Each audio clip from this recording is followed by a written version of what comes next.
Bugungi kunda o'qituvchi faqat dars beruvchi emas, balki yoshlar uchun hayotiy namuna, ibrat manbai hamdir. O'qituvchi o'z mehnatsevarligi, bilimdonligi va tashabbuskorligi bilan nafaqat o'quvchilarni, balkim atrofdagilarni ham ilhomlantiradi.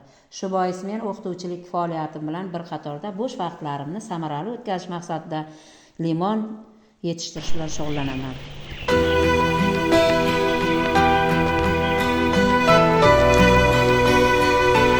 Mana hozirda anor mevalarimizni hozir yig'ib oldik.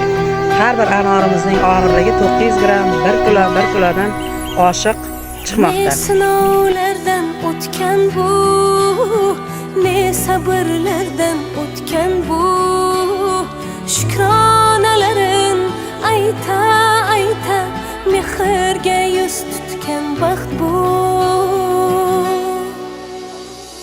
Oqibatda sharafli